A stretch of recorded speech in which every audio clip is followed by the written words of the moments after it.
welcome to another edition of Counter Strike on Community TV 1. I am your host, Ron R.J. Jenkins. Thank you so much for linking up with us today.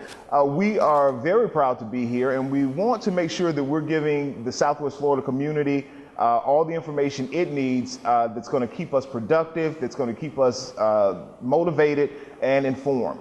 I want to send a shout out and a thanks to our executive producer, Mr. Jesse Dorch. He's the guy that's putting all this together, and want to make sure that you guys understand that we are doing this for you. So if you have any questions, comments that you'd like to make, please make sure that you go on the Facebook or just tune into communitytv1.com and leave us some suggestions, leave us your opinion. We really would like to hear from you. Now, we have a very special guest here today. We have, as you know, this is the political season, and we're very happy to have Commissioner Frank Mann here with us today. How are you? It's an honor to be here with you. It's an honor to have you here. It's special. This is my first visit to Community TV. I hope it's not my last. Of course it won't be. Of course it won't be. Now, because you were born here in Lee County. Right. I'm one of the few that are left. That's right. Yeah. That's right. And so you know a great deal of the history here.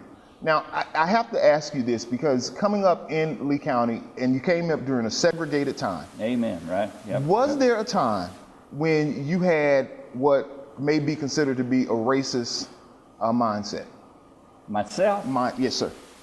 And please understand where I'm coming from with that. It's not, I understand that it was the times. It has nothing to do with who we evolve into. RJ, I would like to say that I was on the kind of the leading edge of the more enlightened group. Okay. But I grew up, yes, in a segregated South, where the two generations ahead of me were still angry about the Civil War.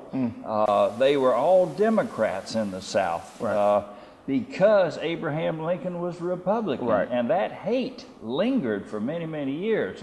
And all the bad things that came out after the Civil War, Reconstruction, were still a product of Florida, which was part of the Deep South.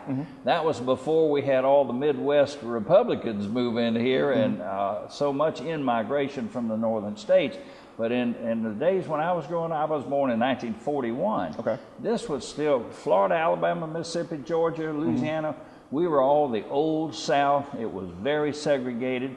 You didn't think really much about racism because the way segregation was. Right. White and black communities just didn't cross, except the blacks would have to come and work in the white community during the day, but then everybody would go back to their side of the tracks, as we used to talk about it back then. But I remember healthy debates in my church youth group about this coming integration. This is in the late 50s.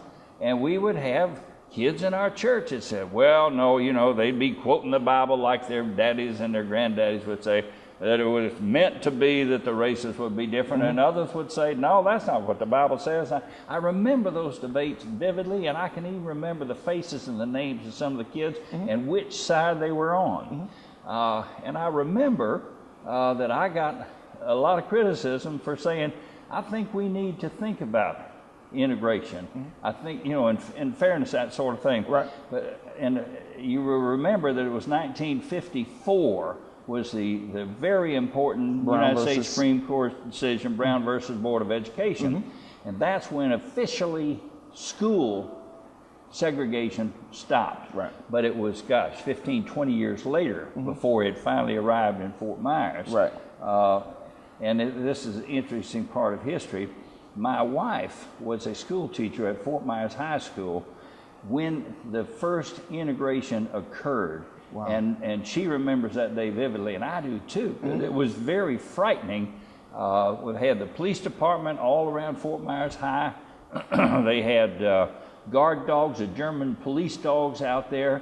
And at one point, back then, the police department wasn't all that high on the whole idea of integration. And the police officers themselves were my wife would tell you that they didn't seem all that interested in being helpful. They seemed more interested in using their dogs to intimidate. And she said at one point she had to step between a policeman and his dog and a black child. The officer seemed to be intimidating with the dog. So it was a very touchy time, touch and go. We've come a long way since there. I remember in 1968, before we went on the air, I mentioned the name Isidore Edwards. Right. He was a senior pastor of one of the larger churches right here in the Dunbar community. But he was also the leader of the Black Ministerial Association, and he became a spokesman for the integration movement, or the fairness or justice. And this, bear in mind, this was a time when Martin Luther King was very active and alive and well in America, and was making all his points. I was a school board candidate at that time, and I remember standing up. We were having a meeting in the Friendship Baptist Church, where Pastor Bing is today. And I remember quoting Martin Luther King from his I Have a Dream speech. I said, when all God's children, black, white, and Jew and Gentile, Catholic and Protestant, would all join hands in singing the words of the great spiritual, free at last, free. I gave that closing speech to a rousing response. And my message then was, now is the time. This dual society we have is not right. It's fundamentally unfair. Our Constitution forbids it, although we ignored it for all those many years. But I remember those tough days. Look, we are integrated now, clearly, but we've still got a lot of work to do before we got mutual respect and admiration. The love has not come with integration, and the mutual respect has not come, but it's going to take just communicate just like this. People sitting down talking about taking on tough issues, not backing away from them, not being afraid to come on and be asked those kind of questions. So now, I'm happy to be here. I'm doing a lot of mouthing off. I want you to. I love the discussion of history, and folks from your generation, when you speak, I sit back and listen, because that's the time to learn. But speaking of mutual respect, do you understand that there is a segment of the population that when they walk into the commissioner hall, into the commissioner's chambers, and they see that portrait of Robert E. Lee, that is to some of us very offensive? Now, I'm not one of those that's going to jump up and down and say that we need to change the name of Lee County. I don't think anyone even thinks about Robert E. Lee when they talk about Lee County. But I do think that that portrait, to many of us, is very offensive because of what it represents and who he represented. It's not the first time I've heard that issue brought forth. I'm sure. I mean, I've had this discussion with quite a number of members of the Black Lee County community. African Americans. Pick the term you want to use nowadays. I can understand that sensitivity. There has not been a strong, united effort at this point to say, let's change the name of the county.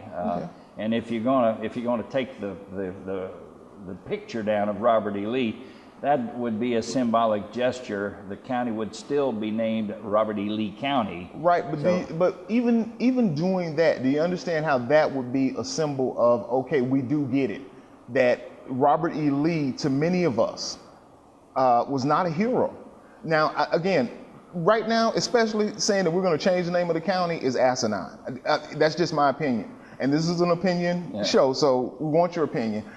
It will cost way too much, for one thing. We want folks to know where Lee County is, and to start over, that just isn't feasible right now. But at least the portrait, and even if it's symbolism, it means that we get it, that we do understand that this is someone who fought for something. No matter how people want to frame it, as it was states' rights or whatever, when they were arguing about succession, the argument was always about slavery and the intermixing of the races. It's documented. So when you talk about Robert E. Lee, or you talk about Jefferson Davis and all these guys, many of us don't see them as heroes. I see them as terrorists that split our country apart. They tore our country in two. So when we have a picture of him, it's almost saying, okay, what they did doesn't matter, what they stood for doesn't matter. Because it doesn't offend me, it shouldn't offend you. Well, let me tell you what I hear from folks when they get into this debate or this discussion. I'm sorry. I hate to cut you off, but I don't want to. Boy, that 10 minutes went fast. Yes, it did. Yes, we'll, it did. We'll jump right back on this subject. We're going to come right back with that. This is Counter Strike on Community TV 1. We are very happy to have the Honorable Frank Mann with us. And he is also running for re-election as County Commissioner. We'll be right back. You ever wanted to know what's going on in and around your community? CommunityTV1.com is your answer. Go ahead, log on to www.communitytv1.com and get your info on.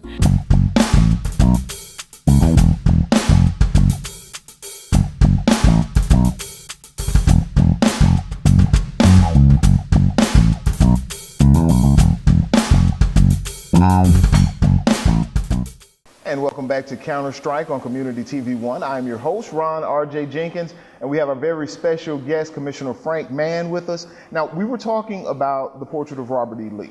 Go ahead.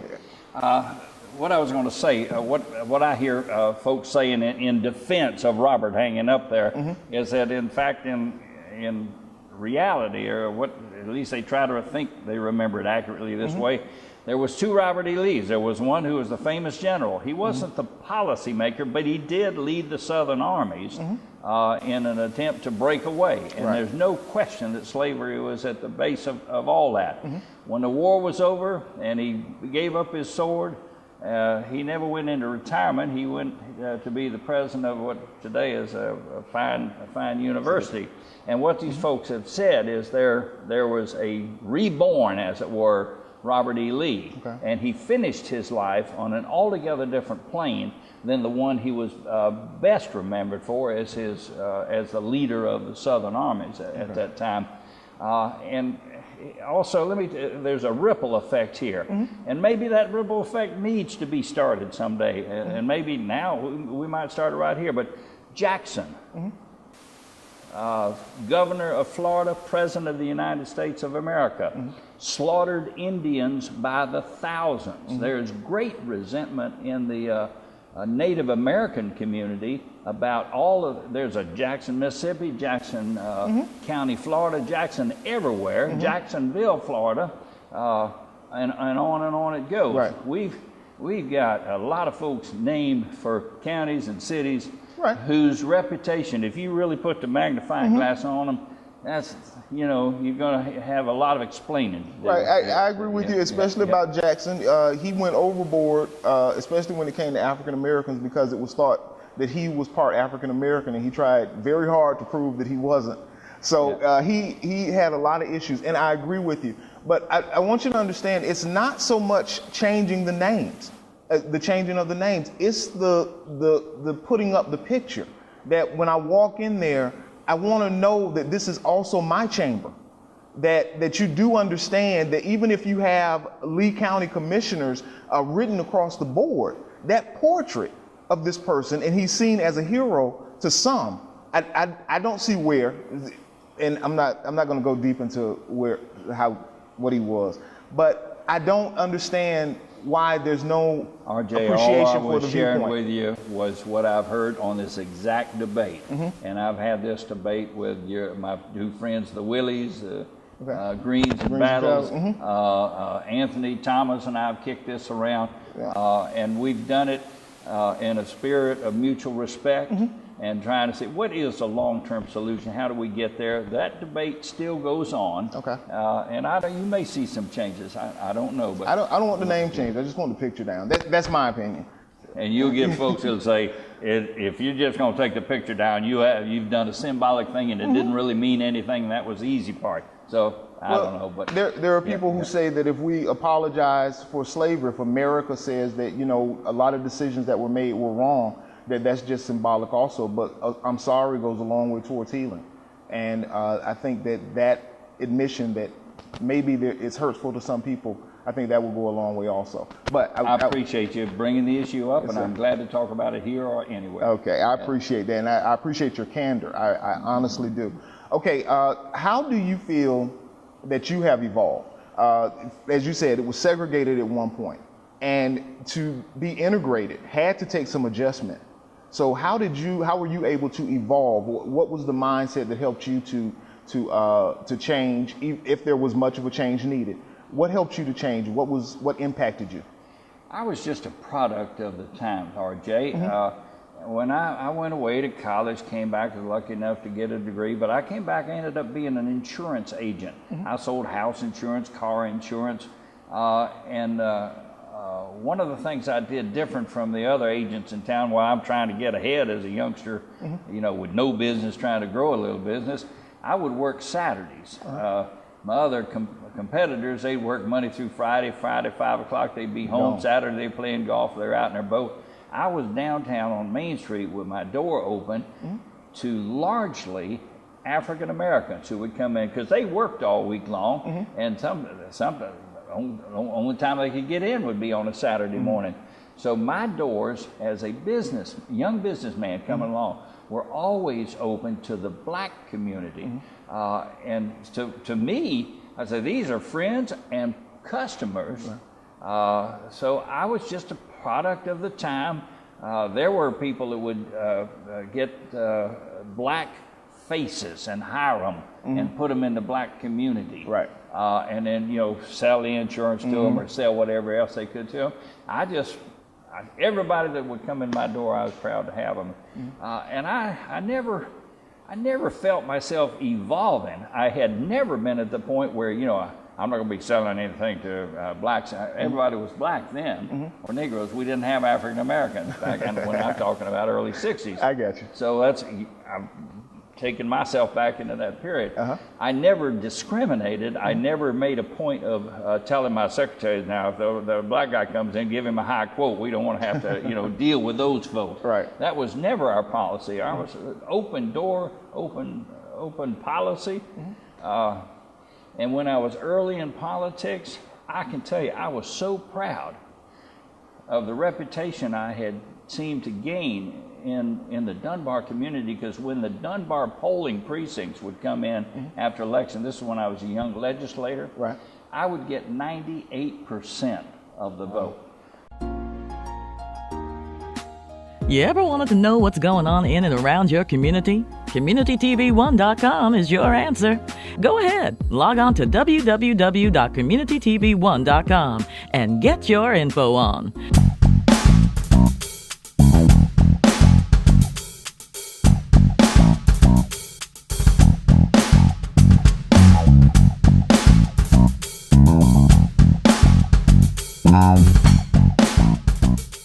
And we're back with Counter-Strike on Community TV 1. I am your host, Ron R.J. Jenkins. This is our final segment. We've had a very, very interesting conversation with Commissioner Frank Mann. Very enlightening, very informative.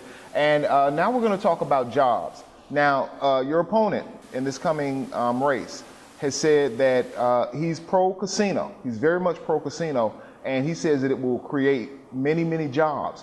And his words, you're standing on the tracks blocking progress and blocking growth because you do not want the casinos to come here. What do you have to say about that? I say he couldn't be more accurate in describing my position. I do not want casinos coming here. I think it's probably one of the worst things we can do for the quality of our life and our quality of life of our whole community around here. We've got so many good things happening here. I mean, the beaches, the weather, the things that bring everybody, those are obvious, but even the baseball, my goodness, I've made reference to how many people come down here and follow their teams and then spend their money down here. I'm even proud to say that we got the Barbara B. Mann Performing Arts Hall. We bring the best of the music that comes right out of New York City. Nothing that plays there cannot play here, and most of the big shows have played here. We have a wonderful quality of life. And we've got a land purchase program called 2020, which we had time to get into that. But we have set aside thousands of acres of environmentally sensitive lands. We've protected our waterways. We've got wildlife habitat established. We've got things that are going to make certain Lee County is never like the wall-to-wall concrete that you see on the other coast. Some people like that. There's millions of people over there. Let them go over there. But I want something for your children and my children and our grandchildren to enjoy just the way the Lord made it. And we've done very good at establishing and protecting the quality of life we got. You bring in casinos, And what offends me the most about the people pushing this is they claim it's going to provide jobs. Right. Let me give you 2 examples, and listeners, please hear what I'm saying here. Don't just take my word for it. Check it out, because I know I'm telling you the truth. Lee County, Florida had the worst unemployment, we said this earlier in one of the early segments, in the United States of America, because we were so tied to construction and the housing industry, and when it collapsed, boy, it was awful. Right. The only place worse, and I made reference to this in the whole United States of America, was Las Vegas, Nevada. That's right. There are more casinos in Las Vegas, Nevada than any other city in the world. And there's probably as many there as the whole rest of the United States of America combined. And their unemployment was worse than Lee County's and is still worse than Lee County's right now. So don't stand here and tell me that casinos are going to bring jobs. I'll give you another example. Atlantic City, New Jersey, 25 years ago. We're going to have a referendum and have casinos in Atlantic City. And we all this slum and poverty and crime going to go away. Well, they approved the casinos, they built the casinos, and the slums and poverty is still right next door. Nothing has changed, and several of those casinos have gone bankrupt. It is not the salvation, and in fact, it's going to bring all the worst kind of elements with it. The people are going to make big money. The jobs are the ones that are investing in the casinos or own the casinos, and the little people that we got here, they're going to be putting their money down like this. And I can tell you, some of the hotels and motels on Fort Myers Beach and Sanibel that make good money now with the quality of life we've got, they're going to hear a giant sucking sound, RJ, I bet you anything, as their tourists come stay in this big glitzy casino down here with 5,000 rooms or 12 or whatever it's going to be. They'll be coming here. Disney has been fighting this aggressively because they know the family lifestyle that they appeal to is going to be severely impacted, and they'll hear that same giant sucking sound as people come dump their money in those one-arm bandits. Well, there's no arm bandits anymore, you just punch a button. But it is not the solution, and I am very concerned about the simplistic explanation people like my opponent are giving that this is going to create jobs when there is no indication it's going to create jobs. And the indications I gave you is that it does not create jobs, and it alters dramatically and forever the beautiful lifestyle that has brought so many of us here, or our parents, or continues to bring people and create real jobs. Okay. Now, one final question. Did I sound like a preacher? I didn't mean to. No, I enjoy it. Like I said, I love to hear you guys. I want to hear your point. We want details, and that's perfect. What we have also heard, this is coming from your opponent again, and I want you to be able to address it. He says that although you represent a great portion of Lehigh Acres, you've essentially turned Lehigh Acres into a dumping ground in that you are, and I'm paraphrasing him, not a direct quote, but you're basically unconcerned with the growth or how Lehigh is supposed to grow. There's no plan in place, that it's pretty much a dumping ground. What do you say to that? Well, I say that's the rawest, ugliest, nastiest of politics. I wish I could remember my opponent's name, but I'm just unable. Because let me tell you, in the last 6 years, what's going on in Lehigh Acres, we do have finally a comprehensive plan that did not exist before I was there. Okay. So you had helter-skelter growth out there. You got 400,000 single-family lots. We had no place to put commercial development or industrial development, which that community desperately needs, and we've made great strides in that direction. We have resurfaced more miles of roads in Lehigh during this last 5 years while I've been there than in any 5-year period in the history of the county, of Lee County, since Lehigh was born out there over 50 years ago. We have more sheriffs out there, and I thank Mike Scott for working with me closely, deputies out there. We have taken, when we had a lot of foreclosures out there, we desperately needed help in code enforcement because these buildings were getting vandalized and torn, and it was just an awful situation.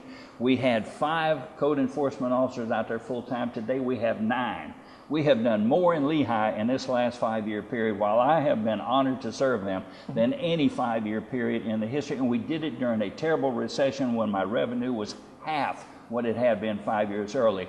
So that's just the old ugly negative based on Absolutely nothing. I wish I could remember his name. I'd say, "What's your name? Shame on you for that kind of campaigning." What have we left out? Okay. This has been exciting. Well, I have really enjoyed this, RJ. We have just a few more minutes, and I'm enjoying you also. Jobs. Where are they going to come from in Lee County? I spoke with a representative with Governor Scott, and he says that the governor is really focused on the transportation industry and getting freight and that whole thing. That's why he's opening up ports and he's doing all of this. Where do you see it happening in Lee County? Well, we are poised here because of a lot of things to when the recession really starts to ease up. Mm-hmm. And every indication is it has bottomed out, mm-hmm. and we're coming back this way.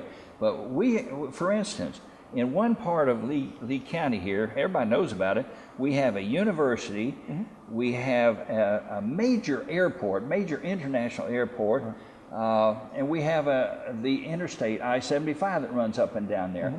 That is the perfect set of conditions that when people are looking to invest somewhere, to build a factory or mm-hmm. to build a distribution center, mm-hmm. we have it all just waiting there. And our county comprehensive plan already allows for that type of activity to take place without an investor having to come down here and spend hundreds of thousands of dollars in consultants and engineering and plans and zoning changes and all that sort of thing. Mm-hmm. We are set to go here as the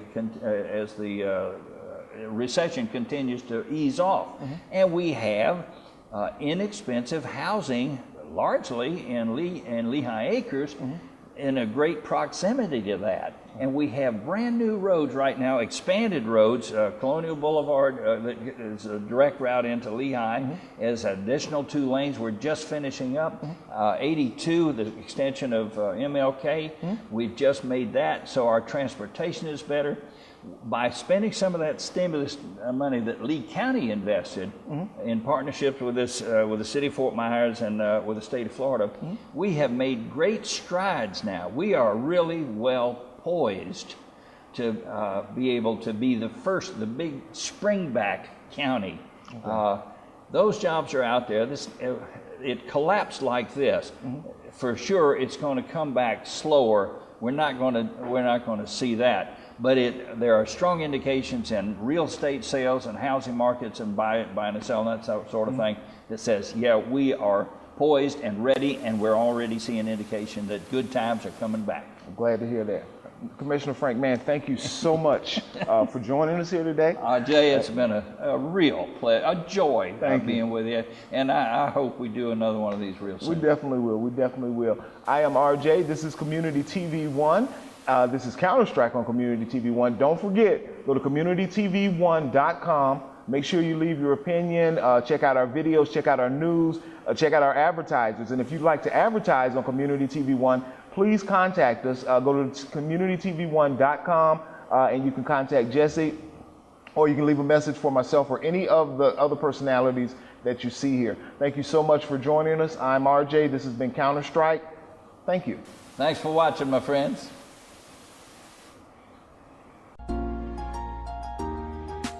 You ever wanted to know what's going on in and around your community? CommunityTV1.com is your answer.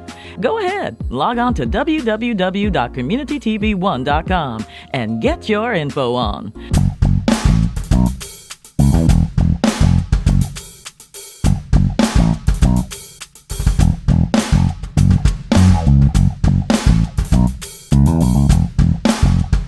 Wow.